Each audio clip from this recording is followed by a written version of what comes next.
गुरुर्ब्रह्मा गुरुर्विष्णुः गुरुर्देवो महेश्वरः गुरु साक्षात् परब्रह्मा तस्मै श्री गुरवे नमः।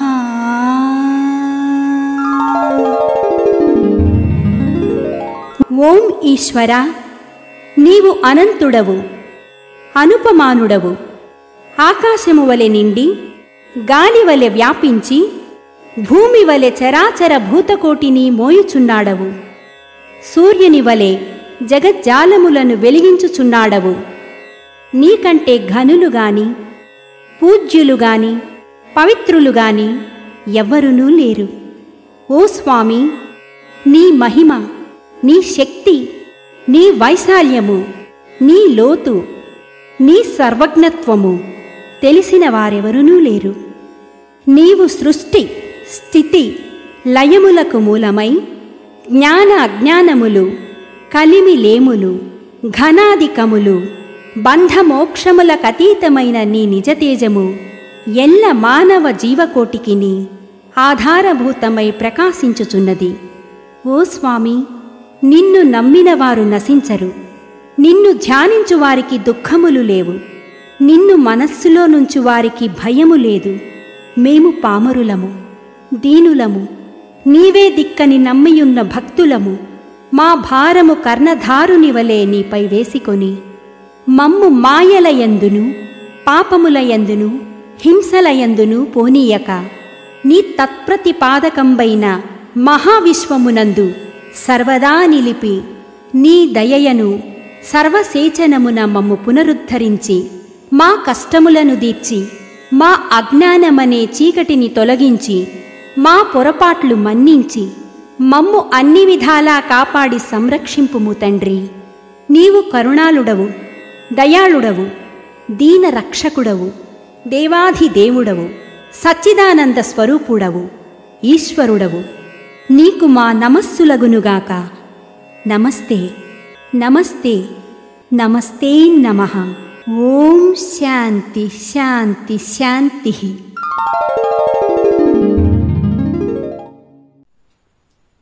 రసస్వరూపులు శ్రీ విశ్వవిజ్ఞాన విద్య ఆధ్యాత్మిక పీఠ పూర్వ పీఠాధిపతులకు, మహాశక్తి స్వరూపులైన అమ్మగారులకు నా హృదయపూర్వక సాష్టాంగ నమస్కారములు.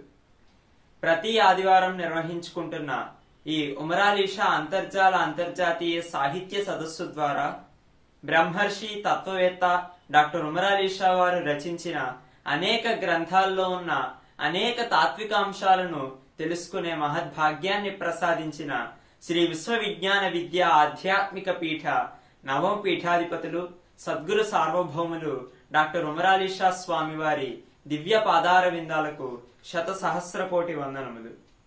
ఈనాటి మహాకవి డాక్టర్ ఉమరాలీషా వారి అంతర్జాతీయ సాహిత్య సదస్సులో పాల్గొంటున్న సాహితీ ప్రియులకు, తత్వ జిజ్ఞాసులందరికీ స్వాగతం పలుకుతున్నాం.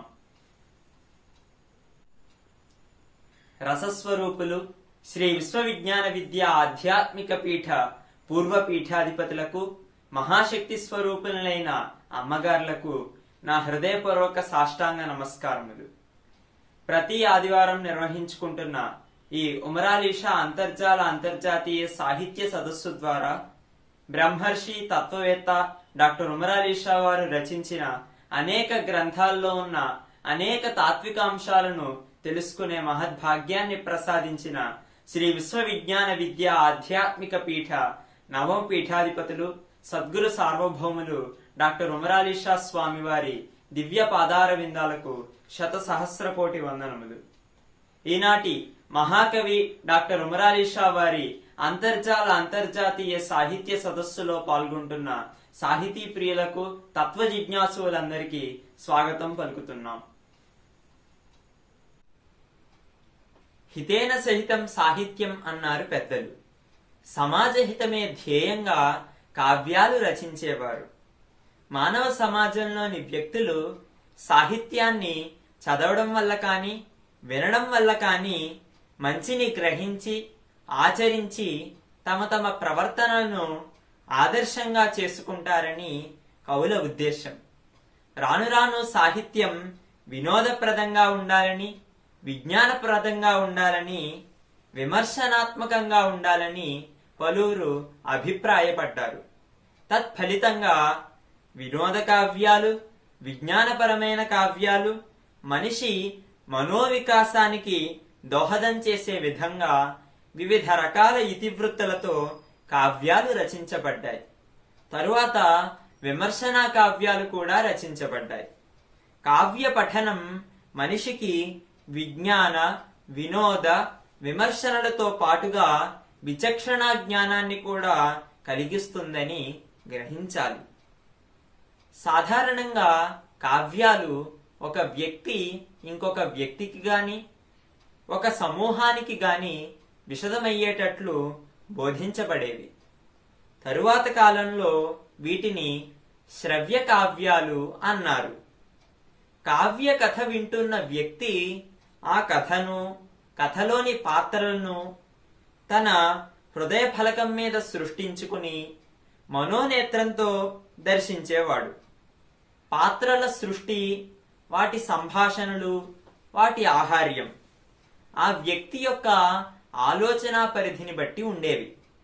అయితే కావ్యకర్తలు ఆ పాత్ర సృష్టి, వాటి సంభాషణలు, వాటి ఆహార్యం తామే తమ రచనల్లో ప్రస్ఫుటించేలాగా రచించాలని పూనుకున్నారు.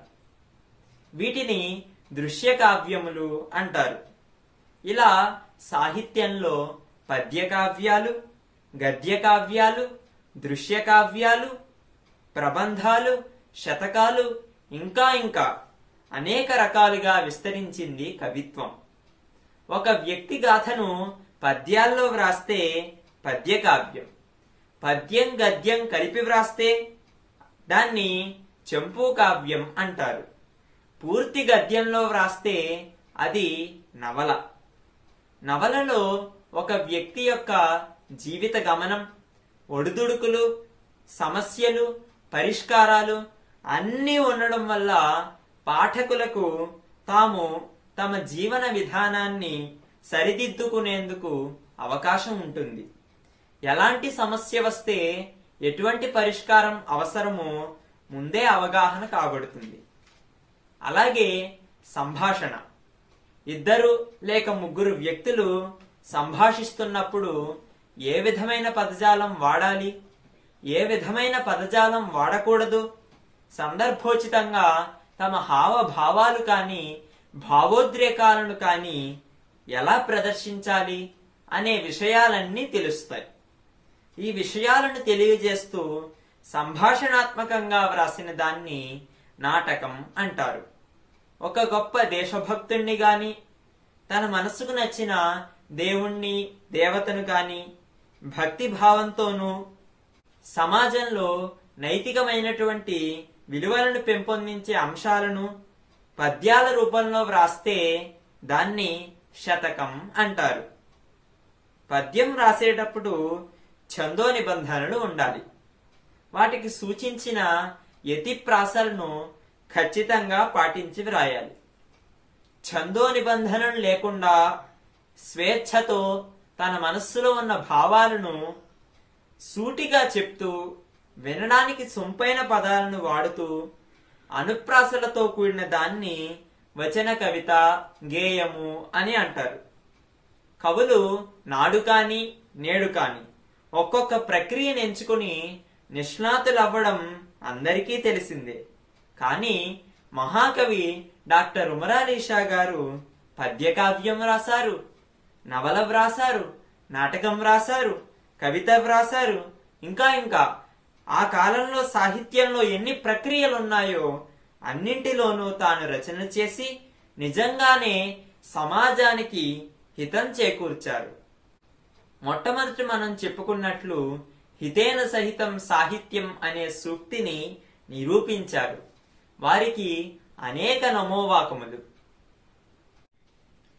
శ్రీ విశ్వవిజ్ఞాన విద్య ఆధ్యాత్మిక పీఠాధిపతులు ఈశ్వర ఏకత్వాన్ని ప్రబోధిస్తూ అనేక తాత్విక గ్రంథాలను రచించారు.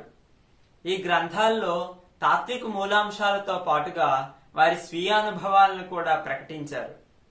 షష్ఠ పీఠాధిపతి తత్వవేత్త బ్రహ్మర్షి డాక్టర్ ఉమర్ అలీ షా వారు బహుగ్రంథకర్త. వీరు 16 ఏళ్ల చిన్న వయసులోనే జీవునికి ఈశ్వర వృత్తిని కలుగజేసే బ్రహ్మ విద్యా విలాసం అనే తాత్విక శతకాన్ని శృతులకు వ్యతిరేకం కాని విధానంలో రచించినట్లు వారే స్వయంగా ప్రకటించారు. దుఃఖరహితమైన సుఖము, ఆనందము, తృప్తి కావాలంటే బ్రహ్మ విద్యకు సమానమైనది ఈ జగత్తులో మరొకటి లేదు. లౌకిక సంబంధమైన ఏ విధమైన ఔన్నత్యము, ఎంతటి రాజ్యాధికారం ఉన్నా అది కలిగించే సుఖానుభూతుల కన్నా లెక్కించలేనంత, వర్ణించలేనంత అపరిమితమైన ఆనందాన్ని బ్రహ్మ విద్య కలిగిస్తుంది. దుఃఖ నివృత్తి, శాశ్వత ఆనందావాప్తి అనగా జీవన్ముక్తిత్వం బ్రహ్మ విద్య వలనే సిద్ధింపబడతాయి.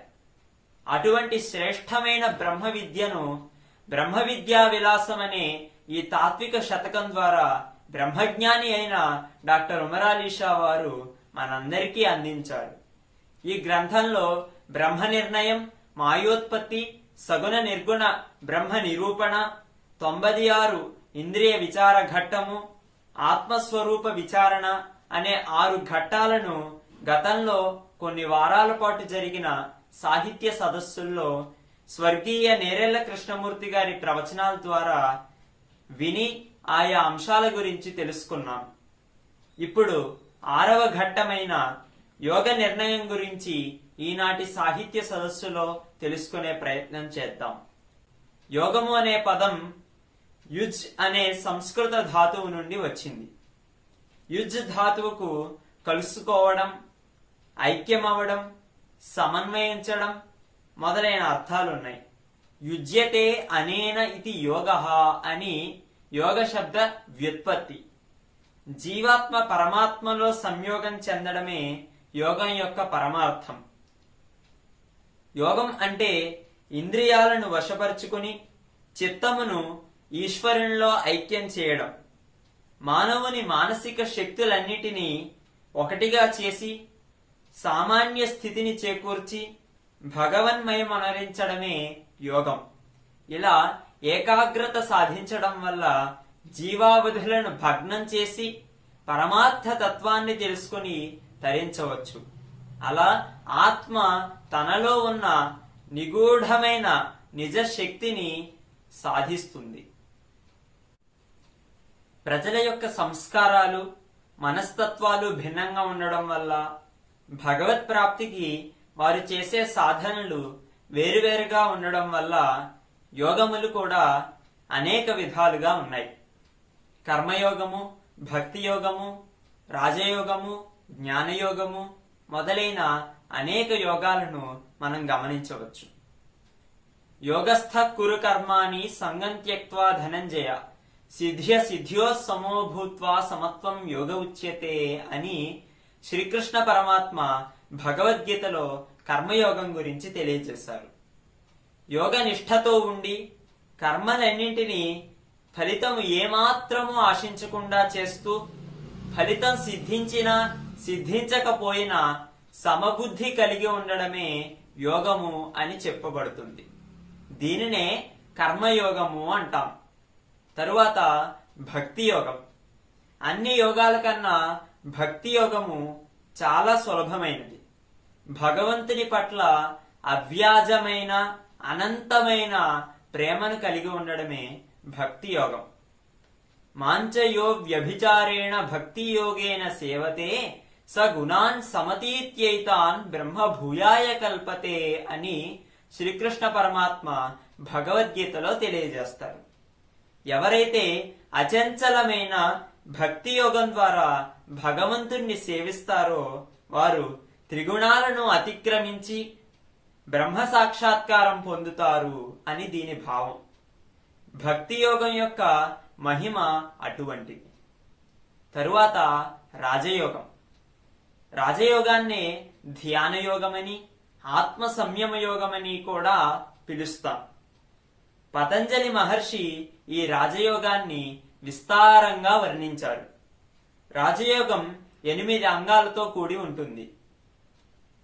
యమ నియమ ఆసన ప్రాణాయామ ప్రత్యాహార ధారణ ధ్యాన సమాధయోష్టావంగాని అని పతంజలి మహర్షి రచించిన యోగ సూత్రాలలో ఒక సూత్రం.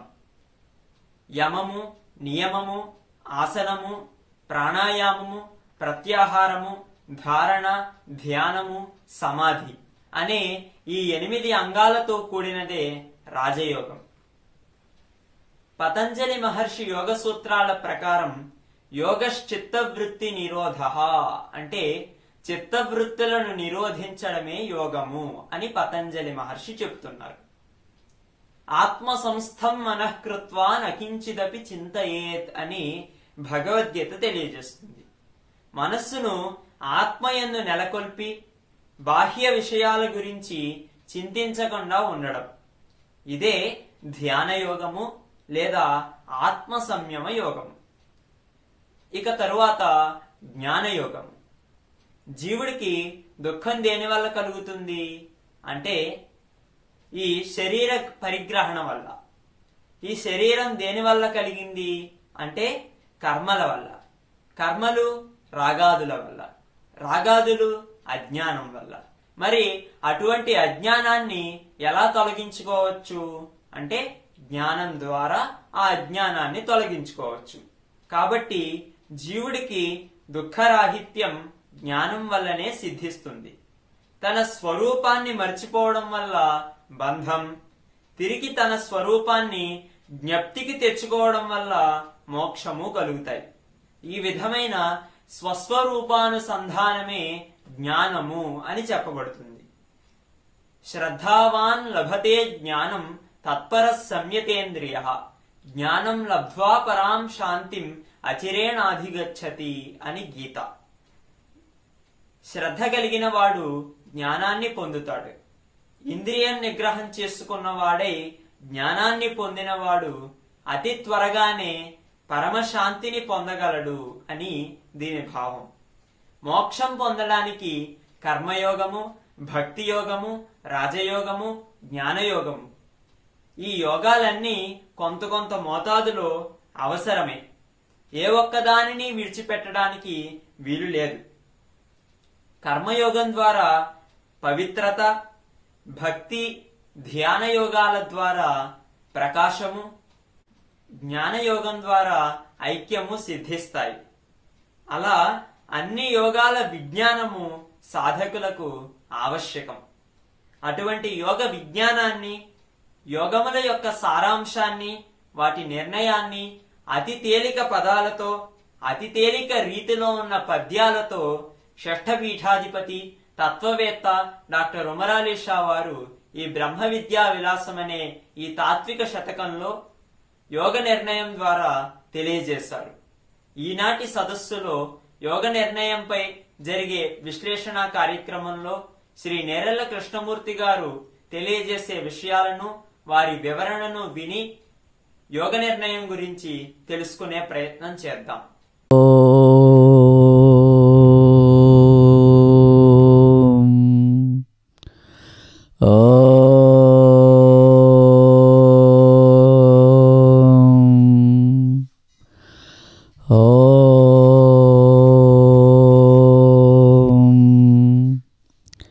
గురుర్బ్రహ్మా గురుర్విష్ణుః గురుర్దేవో మహేశ్వరః గురుర్సాక్షాత్ పరబ్రహ్మ తస్మై శ్రీ సద్గురవే నమః. శ్రీ శ్రీ శ్రీ విశ్వవిజ్ఞాన విద్య ఆధ్యాత్మిక పీఠాచార్యుల వారికి పాదాభివందనములు.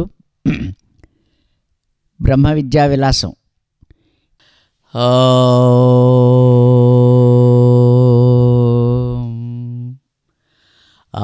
ఆత్మ చైతన్యమాతృండు. ఆత్మ చైతన్యమాతృండు. ఆత్మ కంటెను వేరు వస్తువు లేదు ఈ విశ్వమందు.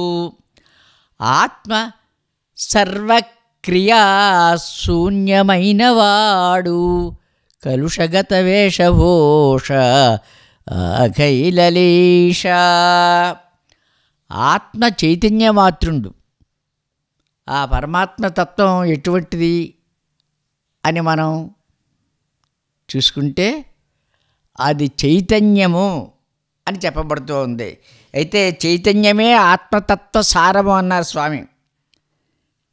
అంటే ఆత్మ చైతన్యమాతృండు.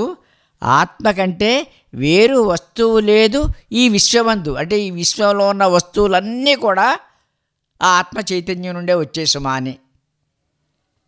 అంచేత ఆత్మ సర్వక్రియాశూన్యుడైన వాడు. ఈ ఎన్ని వస్తువులు కూడా ఆయన నుండే వచ్చాయనుకుంటే ఆయనకి ఎటువంటి సంబంధము లేదు అని చెప్తా ఉన్నారు స్వామి. సర్వక్రియాశూన్యుడైన వాడు. ఈ వస్తువులన్నీ కూడా వాని కార్యాలు చేసుకుంటూ ఉంటాయి, కానీ ఆ పరమాత్మకు ఎట్టి సంబంధము లేదు. అంటే తను ఏదైతే ఆశ్రయించి ఉన్నాయో వాటిని అన్నిటికీ కూడా ప్రేరణ కలిగించేది. ఆ ప్రేరణ ఎటువంటిది అంటే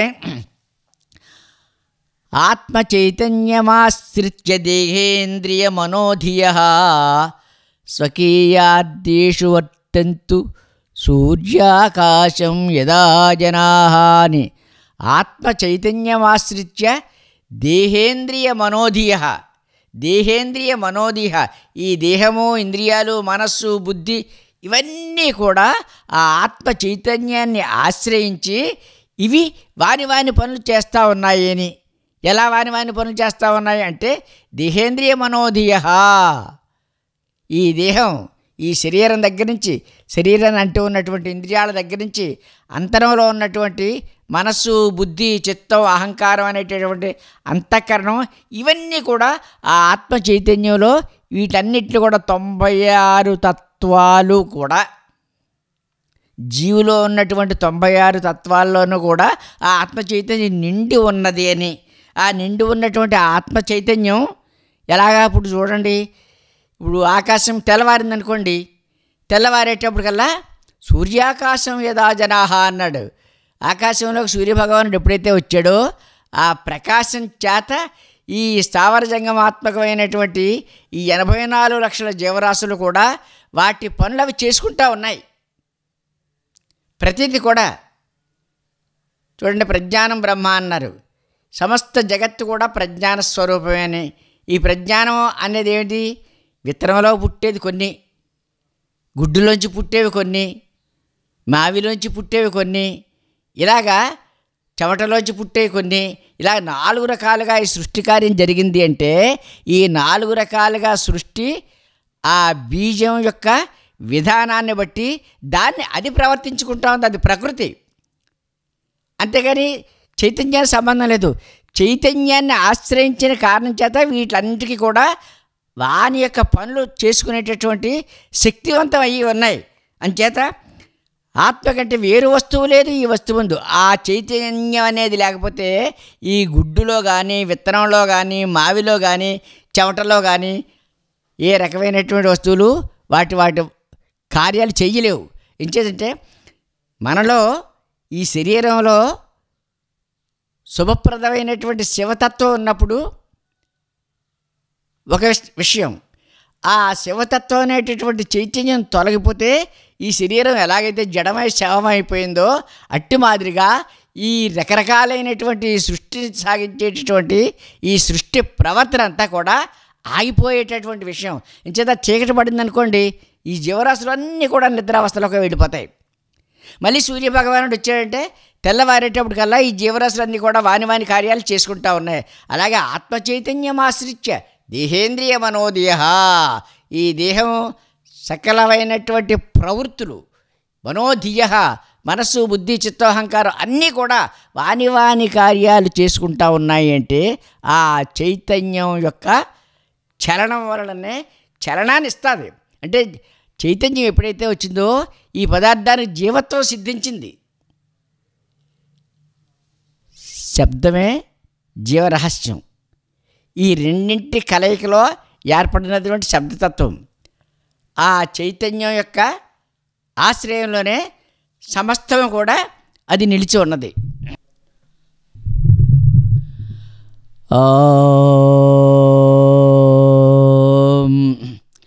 దీపముకు వేడి వెలుగులు స్థిరములైన వెలుగు వ్యాపించి గృహమున వెలుగునట్లు ఆత్మ చైతన్యమగుచు దేహమున నుండు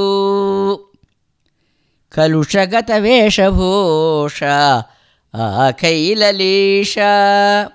దీపముకు వేడి వెలుగులు స్థిరములైన, దీపం అనేది ఎప్పుడైతే ఉన్నదో దాంట్లో వేడి ఉంది, వెలుగు ఉంది.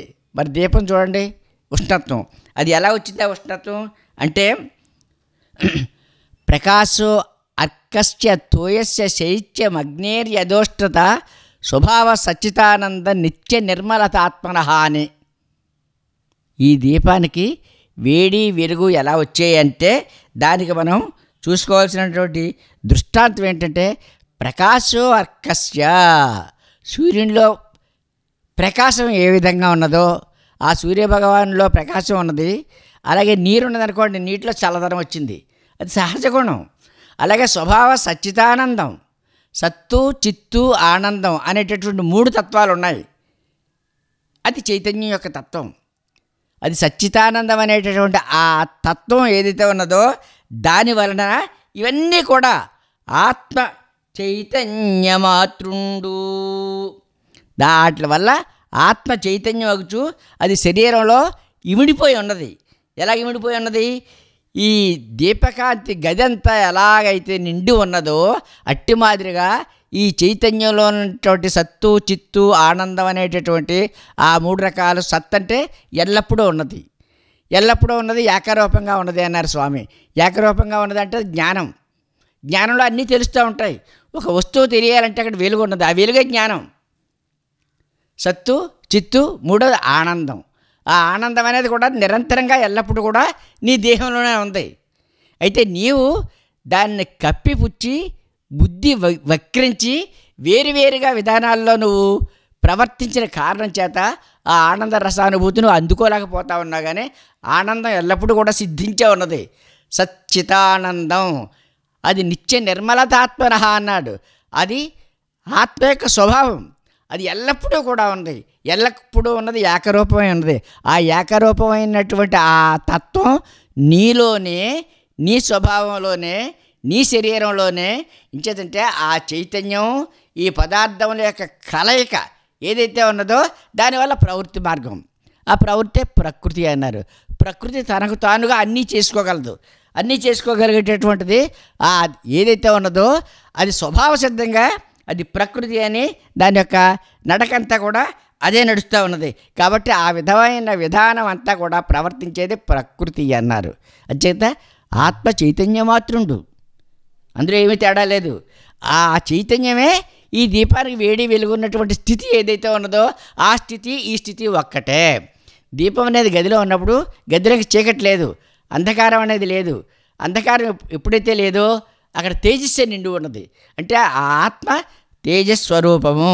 ఆ తేజస్వరూపమైనటువంటిది అది దేహంలోనే ఉన్నది. కాబట్టి ఆ దేహంలో ఉండి ఇప్పుడు గుడ్డు అనేది ఉన్నది, దాంట్లో చేయవలసిందంతా కూడా ఈ చైతన్యం యొక్క ప్రభావం చేత గుడ్డు పిల్లవుతూ ఉన్నది. అలాగే స్వేదం, చెమట ఉంది, చెమటలో కొన్ని వస్తువులు పుడతాయి. ఆ చెమటలో ఈ చైతన్యం ఆవహించిన కారణం చేత అక్కడ కూడా ఉత్పత్తి కారణం ఏర్పడింది. ఇలాగ మనం ప్రతిదాన్ని చూసుకోవాలి. క్రిమికీటకాదుల దగ్గర నుంచి సమస్త ప్రపంచంలోనూ కూడా ఈ 96 తత్వాలుగా ఉన్నటువంటి ఈ జీవరహస్యం అంతా కూడా అది ఈ రెండింటి కలయికలో భ్రాంతి స్వరూపం అయిపోయింది. కాబట్టి ఆ భ్రాంతిలోనే చర్విత చరవరణంగా 84 లక్షల జీవరాశులు కూడా ఒక్కొక్కటి అనేక రకమైనటువంటి స్వరూపాలుగా ఈ ప్రపంచంలో ప్రవర్తించడం అనేటటువంటి విషయంగా ఉన్నదనే స్వామివారు జీవరహస్యం ఈశ్వరుని చేరిని తిరవాలు మూసివేసి అన్నారు. ఆ ఈశ్వరుడు అనేది ఈ చైతన్యం యొక్క రహస్యాన్ని నీవు తెలుసుకోవాలంటే ముందు జీవరహస్యాన్ని తెలుసుకోవాలి. ఈ జీవరహస్యం ఎలా వచ్చింది? ఈ భూమి ఆకాశానికి ప్రాణం ఏదైతే ఉందో అది శబ్దస్వరూపంగా ఉంది. ఆ శబ్దం ఎక్కడ వచ్చింది? ఈ చైతన్యం యొక్క చలనం వల్లనే ఆ శబ్దం కలిగింది. చలనం లేకపోతే శబ్దం లేదు. మరి శబ్దం వల్లనే జీవం కలిగింది.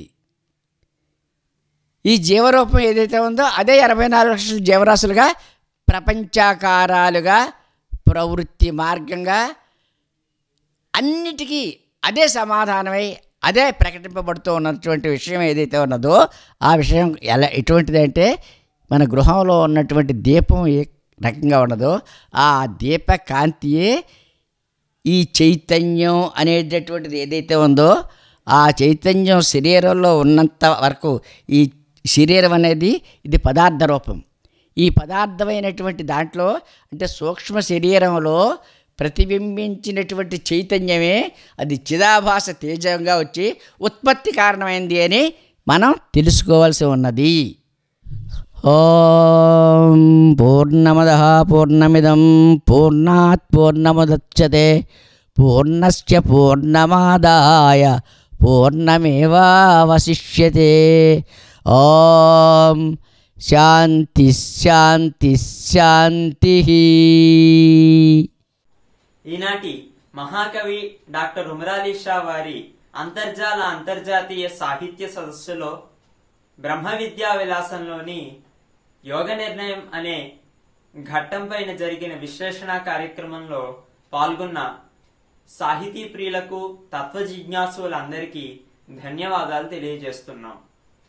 మహాకవి డాక్టర్ ఉమరాలీ షా వారు రచించిన బ్రహ్మ విద్యా విలాసంలోని యోగ నిర్ణయం అనే ఘట్టంలో ఉన్న అనేక తాత్విక అంశాలను ఈనాటి మహాకవి డాక్టర్ ఉమరాలీ షా వారి అంతర్జాతీయ సాహిత్య సదస్సులో తెలుసుకున్నాం. ఉమరాలీ షా అంతర్జాతీయ సాహిత్య సదస్సుకు సహాయ సహకారాలు అందజేయదలిచిన వారు పీఠం కాల్ సెంటర్ ను సంప్రదించండి. Phone number 9100008799. నంబర్ మరొకసారి 9100008799. మహాకవి తత్వవేత్త డాక్టర్ ఉమరాలీ షా వారు బ్రహ్మ విద్యా విలాసం అనే ఈ తాత్విక శతకంలో యోగ నిర్ణయం అనే ఈ ఘట్టంలో తెలిపిన మరిన్ని ఆసక్తికరమైన తాత్వికమైన నిగూఢమైన తాత్విక అంశాలను వచ్చే వారం తెలుసుకునే ప్రయత్నం చేద్దాం. అంతవరకు సెలవు. నమస్కారం.